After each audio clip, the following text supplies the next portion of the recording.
Армысыздар, ардақта қайын. Қазақстан ұлттық арнасында иман айнасы. Біз әрқашан қоғамдағы қоламтасы қозып тұрған тақырыптарды сіздермен бірлесе талқылауға дайынбыз. Қазіргі таңда әсіресе студент жастардың арасында хиджаб кию мәселесі жиі талқыға түсіп жүргені баршаңызға мәлім. Бастапқы кезде хиджаб киген әйел адамды көре қалса таңданып, көздері жеткен жерге дейін қарап ұзақ тұратын халық қазіргі кезде таңдануды қойған. Себебі көшенің түкпір-түкпірінен, аялдамалардан, көліктерден, қоғамдық орындардан хиджаб киіп паранжа жамылған аруларымызды көптеп кездестіруге болады. Жалпы хиджаб кию қазақ қыздарына тән бе жоқ па деген сұрақтың төңірегінде әртүрлі пікір айтылуда. Осындай аласапыран пікірлердің басын қосып, дәл осы тақырыптың ақ-қарасын ажырату мақсатында бүгінгі бағдарламаны бастаймыз. Бізбен бірге болыңыздар. Шариғат шеңберінде қалай киіну керек?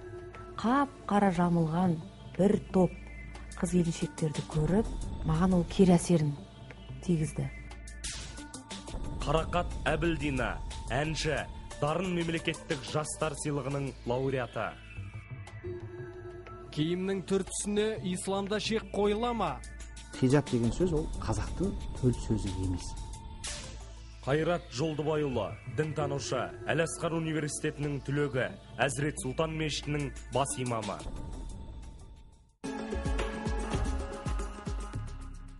Қош келдіңіздер. Енді бағдарламаны бастамас бұрын, хиджаб дегеніміз не дегенге түсініктеме бере кетсеңіз. Хиджаб деген өздеріңіз бұрынғы кітаптарды төңкеріп ақтарып қарасаңыз, ішінен ондай сөзді кездестірмейсіз. Қазақтың дастандарында, діни жырларында, мынау көне еңбектердің бәрін көңкөріп қарайтын болсаңыз, ішінде ешқандай хиджаб деген сөз жоқ. Демек, хиджаб деген сөз ол қазақтың төл сөзі емес. Мұнымен қатар, жалпы хиджабтың мазмұны біздің күнделікті тіршілігімізде бар. Хиджаб деген ендеше орамал, жамылғы дегенді білдіреді. Ал осы хиджабты біздің тарихымызда аналарымыз, аруларымыз бүгінгідей тұмшаланып алып таққан ба? Киген бе? Жалпы тұмшаланып деген сөздің мағынасын ашып қарауымыз керек. Жалпы шариғат бойынша ешқандай белгілі бір киімнің формасы немесе түсі, стилі Құранда анық қадалып, қатаң қағида ретінде көрсетілмеген. Шариғат бойынша, яғни қара болсын, ақ болсын деп айтылған. Қара болсын, жасыл болсын, көк болсын, немесе мынандай мата болсын, қалыңдығы мынандай болсын деген сияқты қатаң талап жоқ. Оны әр қоғам өз заманына қарай, менталитетіне қарай, салт санасына қарай, климатына қарай таңдай алады. Бірақ бір ескере кететін нәрсесі, ол жаңағы шариғатта әурет деп саналатын жердің бәрі жабылса болғаны. Ол қай жер, ол жаңағы бет ашық қалу керек шариғат бойынша, оған рұқсат етіледі. Сондай-ақ көп қолданыста болатын екі қол білекке дейін және тобықтан төмен қарай аяқ осы жері ашық болуға рұқсат. Қалған жерлер жабылуға тиіс. Және мата өте жұқа болмау керек, ішкі жағы көрініп тұратындай, және адамның дене мүшесін бедерлейтіндей тар болмау керек. Негізгі талаптар осы. Ал оны сіз заманға қарай қалай түрлендіресіз, қандай түс киесіз, қандай модада киесіз, оған шариғат ешқандай тыйым салмайды. Әр қоғам өзінің талғамына қарай киімін таңдауына болады. Қазіргі таңда жаулық байлаудың жаңаша үлгісін табудың қажеті бар ма бізге? Әрине, 50 жылда ел жаңа дейді. Қазір енді заман, техниканың дамыған, өркендеген, өскен заманда отырмыз ғой. Сондықтан да сәнгерлер, дизайнерлердің де қазір өзіміздің отандық, қазақстандық керемет жастар көбейіп жатыр. Соның ішінде біздің бір байқайтынымыз орамалды әртүрлі табуға болады. Енді оны әдемілеп, сәндеп, тас жабыстырып, оны әдемілеп кестелеп, адамның өзінің бет бейнесіне, түріне келетін лайықты түсті таңдай отырып, соған лайықты әдемі көркемдеп орауға ешкім, мен ойлаймын, тыйым салмайтын сияқты. Ол тіпті керісінше қажет. Оның әдемі болып тартымды көрінуіне, сосын жастардың осы орамал тағуға қызығушылығын оятатын тағы да бірден бір жолы осы орамалды сәндетіп, әдемі қылып тарту.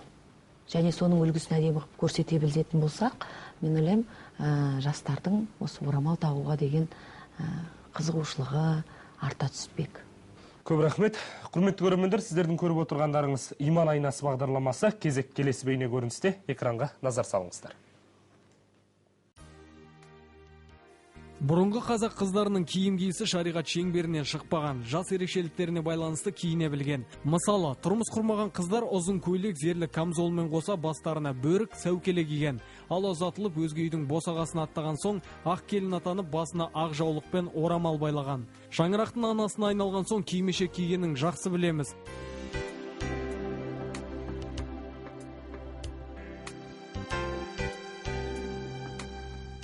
Қазір сол киімдерді сәукеле мен бөрікті көшеге киіп шығу шынымен ақ ерсі көрінетіні сөзсіз. Өйткені адам қабылдағанымен қоғам қабылдамайды. Сондықтан болар жүрегінде иманы бар қазақ қыздары өзге елдің киімдерін киіп жүр. Оның ішінде араб елдерінің, Малайзияның киім үлгілері бар. Осы киім үлгілері көп адамның көңілінен шықпай даудамайдың ушығып тұрғаны. Сондықтан бізге заманға сай ұлттық нақышта қазақ қызының киім үлгілерін жасап шығарған дұрыс болар. Қазақ киімін, ұлттық киімін алсақ, оның барлық жағынан қарастырсаң, оны қанша зерттеп отырсаң да өзінің сондай философиялық, эстетикалық, рухани мағынасы өте биік қазақ киімінің. Ол әрине толық жаңағы арабтың киімі секілді, толық жаңағы шартқа да сай, толық жауап береді. Біреулер айтады, шапан неге кимейді, мынандай неге кимейді деп. Өзіңіз ойлаңызшы, мынандай тұрмыстық жағдайда, жұмыс жағдайда әйел баласы қазақ киімін киіп жүрсе, де ерсі болады шығар деп мен өзім солай ойлаймын. Сол себептен әрине мамандар барлығы бірыңғай қосылып, сондай бір қыздарға лайық, келіншектерге, әйелдерге лайық киім шығару міндет болып тұр. Тарих тамырына көз жіберіп отырсақ, қазақ әйелінің бас киімінің 20-ға жуық түрі бар екен. Ал осының ішіндегі бүгінгі қоғамға сай келетіні орамал. Мәселен, ақ орамал байлау келінге келіссе, басқа түсті орамалды байламай шарт түйу тұрмыс құрмаған иманды қыздардың ажарын аша түсетін секілді. Орамалды осылай шарт түйіп ерке өскен, жауға шапқан қыздарымыз болғанын жасыра алмаймыз ғой. Қазақтың қыздары кәмшат бөрік киген, құндыз бөрік киген, өкілі тақия киген, моншақты сораба киген, шашақты қасаба киген. Қаншама бас киім.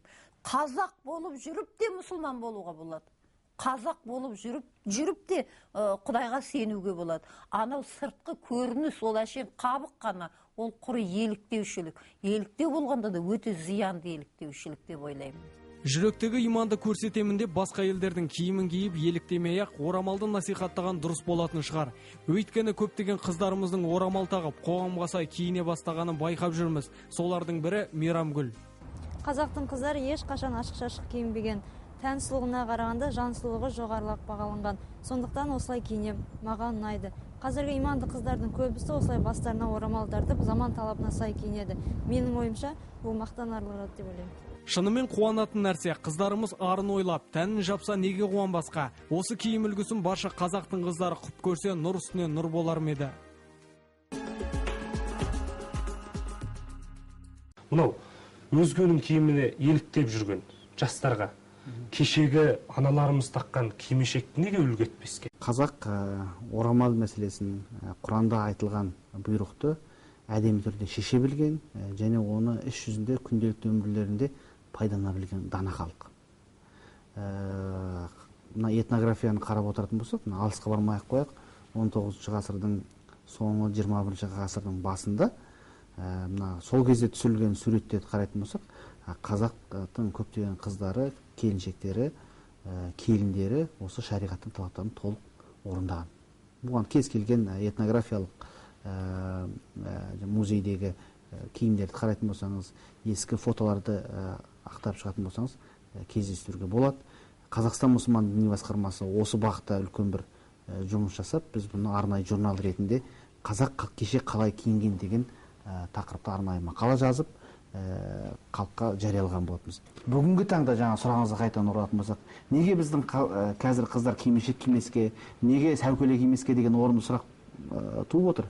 Бұл мүмкін емес нәрсе. Себебі қазіргі заман өзгерді. Жағдай өзгерді. Талғам өзгерді. Сондықтан жаңағы бүрме етек деп жатырмыз, сәукеле деп жатырмыз. Бұлардың бәрі қазіргі алпарлысып, аласапыран болып жатқан қым-қиғаш мына заманда оны кию мүмкін емес. Біріншіден, бағасы өте қымбат. Тек сахнада киетін болып. Екіншіден, қазіргі мына қоғамда ол ыңғайсыздау болады. Тек сахналық күйде қалып отыр. Сондықтан Қазақстан мұсылмандары діни басқармасы 2011 жылы әсем киім әйел көркі деген байқау жариялаған болатын. Ондағы мақсат осы заманға сай қазіргі орамал шариғатқа сай шариғат шәлісін тіккізу болатын. Ол жерде 3-4 негізгі шарт қойылды. Біріншісі шариғаттың талаптары орындалу керек. Екінші қазақтың салт санасына жақын, қазақтың ой өрнектерімен көмкерілген, аз да болса бір детальдары бар болса дедік. Үшіншісі ыңғайлы болса жүріс-тұрысқа. Күнделікті тіршілікке тұрмысқа ыңғайлы. Төртіншісі осы заманның стиліне, талғамына ыңғайлы болса деп, осы 4 шартты қойған болатынбыз. Кейбір жерлерде жарияланды, бұнда көбі сахналық болып кеткен. Біздің мақсатымыз сахналық емес, өмірде қолданысқа ие болса дедік. Сол кезде әдемі киім үлгілері түсті. Бас жүлдені Ерке Нұр сән театры жеңіп алған болатын. Енді Құдай қаласа Қазақстан мұсылмандары діни басқармасы биыл да сол байқауды, бәйгені жаңғыртып қайттан жариялайды. Міне осындай бәйгелер көптеп жарияланатын болса, біздің дизайнерлеріміз осыған өздерінің үлесін қосатын болса, мен ойлаймын, қазіргі заманға сай әдемі киім үлгілері шығады. Жаңа әрі қазақы стилде, әрі шариғатқа сай, осы заманға сай дегендей. Бұмен біз екі нәрсе ұтамыз. Біріншісі қыздарымыздың жаңа қажеттілігін өтей аламыз. Жаңа қазір қыздарымыз көбінесе дұрыс киім үлгісі болмағаннан кейін Түркияда тігілген, анау Египетте, Сауд Арабияда тігілген, Малайзияда тігілген киім үлгілерін шарасыздықтан киіп жүр. Егер біз қолжетімді бағамен өзіміздің отандық киім үлгілерін жасап ұсынатын болсақ, қыздарымыз оны қуана киер еді. Қайрат ағамыз біраз нәрсені қамтыды. Қазіргі жаңағы өздерін тақуалықтарын танытып, имандылықтарын көрсетейін деп хиджаб, паранжа дейміз ғой, соны киіп жүрген қыздар шарасыздықтан киіп жүр деді. Сіз қалай ойлайсыз? Мүмкін бұлар өздерінің сыртқы жарнамасын жасап жүрген жоқ па? Кейде менде осындай ой туады. Иә, ол шын мәнінде жаны бар бұл әңгіменің. Күні кеше ғана осы Атырау елінен келдім. Сонда бір байқағаным, жұма намазында мешіттің айналасында қап-қара жамылған бір топ қыз келіншектерді көріп, маған ол кері әсерін тигізді. Мен оларды көріп қуана алмадым. Себебі ол соншалықты мені көрдің бе дегендей барлығы бір жерге топталып жиналып алған, сырт көзге кішкене томпақтау көрінді. Біздің қазақтың қыздарына жалпы қара жамылу, қара киіну деген ол жақсылықтың белгісі емес қой. Сондықтан да ешқандай да осыған жол бермеу керек сияқты. Ол ешқандай жарасымсыз, тартымсыз не. Я, егер иманды болатын болсаң, сондай бір керемет діннің жолында жүрген, намаз оқитын, тақуа адам болатын болсаң, оны басқаша да киініп, әдемі, жарасымды етіп, тартымды етіп киінуге болады ғой. Сондықтан да мен бұған негізі қарсымын, қап-қара жамылып киінгенге. Жаңа ағамыз да жақсы айтып жатыр, шын мәнінде жаңағы байқауда мен өзім жүргізуші болып, соның басқасында болғанда көптеген әдемі киімдердің үлгісінің куәсі болдық. Яғни бүгінгі таңда әдемі, тартымды, қазіргі заманға сай етіп әдемі киініп жүруге барлық мүмкіндік жасалған. Ең бастысы оған ниет керек. Содан кейін сырт көзге әдемі, иманды көрінейін деген ниетпен ғана жүретіндердің саны шын мәнінде көбейіп жатқан сияқты. Ондай нәрселер адамды шын мәнінде қорқытады. Ол дұрыс емес. Адам көз бояушылықпен айналыспау керек. Шын мәнінде иман адамның жүрегінде болады. Ол сенің сыртқы киген киіміңе байланысты емес қой. Я, қазақтың қыздары ашық-шашық жүрмеген, барлық ұятты жерлерін, жалпы ұят, ар, намыс дегенді бірінші кезекке қойған ғой. Ол біздің өзіміздің ұлттық тәрбиемізде айтылады, діннен бөлек. Дінде оны тағы да шегелеп басын ашып айтады. Сондықтан да мен ойлаймын, бұл жерде әр адамның өзінің ар ұятына байланысты. Рахмет. Қосарыңыз бар ма? Жалпы мына мәселені біз қазір өте абай болған жөн. Қоғамда болып жатқан бірнеше қыз баланың мәселесін көтеру арқылы, немесе белгілі бір ағымдардың жетегінде жүргендерді айта отырып, біз жалпы орамал тағып жүрген қыздарға деген теріс көзқарас қалыптастырмауымыз керек. Кез келген бұндай әңгімені естігеннен кейін жаңа қоғамда орамал таққан адамға күдікпен қарай бастауы мүмкін. Сендердің орамалдарының артында не жатқанын білеміз, керек болса намаз да оқымайсыңдар, деген сияқты күдік ұялатпау үшін бұндай әңгімеге өте абай болғанымыз дұрыс. Және Атырауға барған кезде жаңа қара киініп топтас тұрды деген, ол бір ағымның мүшелері. Біз Қазақстан мұсылман діни басқармасы орамалдың, жалпы шариғат шәлісінің қандай болатындығын біз егжей-тегжейлі түсіндірдік деп ойлаймын. Ешқандай Құранда да, хадистерде қара киімдерді талап етілмеген. Рахмет, жаңа өз сөзіңізде Қазақстан мұсылмандар діни басқармасы жақында мұсылмандық киім кию үлгісін бір пәтуа шығардыңыздар. Солай естідік. Осы жөнінде бір ауыз айтсаңыз. Негізі Қазақстан мұсылмандар діни басқармасы осы уақытқа дейін жаңағы әсем киім әйел көркі байқауын өткізу арқылы негізі іс жүзінде шариғаттың фәтуасын беріп келді. Іс жүзінде мақалаларда да айтылып жүрді.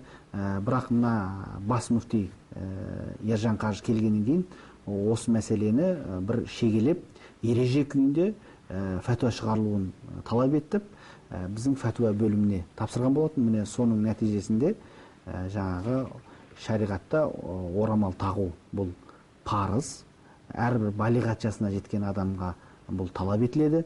Бірақ қара киініп жүру немесе қандайда бір елдің формасын кию міндетті емес, қажет емес. Жаңа менің айтып отырған осы қазақ дәстүріне сай, қазіргі заманға сай, өмірге ыңғайлы киім үлгілерімен шариғаттың талаптарын да орындауға болады деген ол фәтуада. Біраз ақпаратты ортаға салдық, бір шешімге келген сияқтымыз. Мысалға басқа елдің киіміне еліктеп жүрген сіңілдеріңіз, қарындастарыңыз көріп отырса түсінген шығар.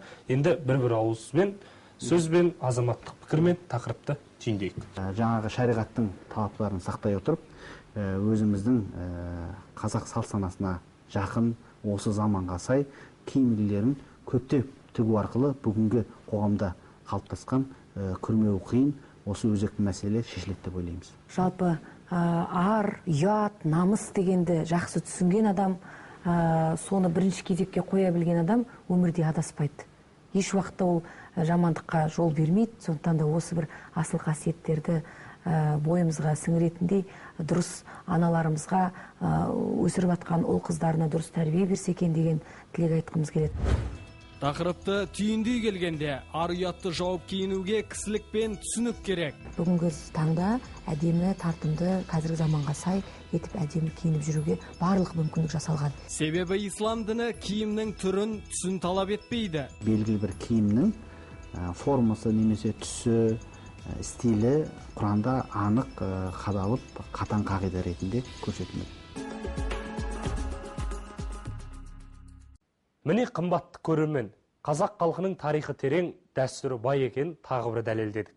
Ата-бабаларымыз қызға 40 үйден тыйым салғанымен құқықтарына шектеу қоймаған, еркін өсірген. Яғни тәрбие көрген қазақтың қыздары онсыз да ашық-шашық киінбеген. Бірақ дәл бүгінгі көшедегідей көріксіз көрініс тудырып, етегі шұбатылып, сүмірейіп жүрмеген. Біле білсек, біздің бойжеткендеріміз бозбалалармен бірге ұлттық ойындарға қатысып, музыкалық аспаптарды ойнаған, атқа мінген, тіпті бәйгеге шапқан. Ең бастысы, қазақтың арулары ешқашан ертеңгі ана екенін, біреудің адал жар екенін, сәулеті жарасқан әулеттің ошағына от жағар ибалы келін болатынын, ұрпақтың тәрбиешісі ұлттың анасы болатынын ұмытпаған.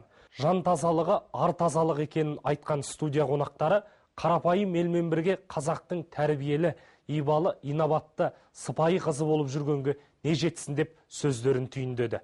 Біздің де айтайын дегеніміз осы еді, арабтың емес қазақтың киімін киейік. Ел аман, жұрт тыныш болсын ағайын.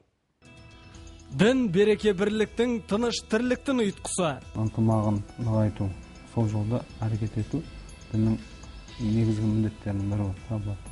Ұлттардың достығы, еліміздің ертеңі, кемел келешегі. Жүректің тазалығы сияқты әрбір адам өзінің еліне, жеріне деген сондай тазалық болу керек.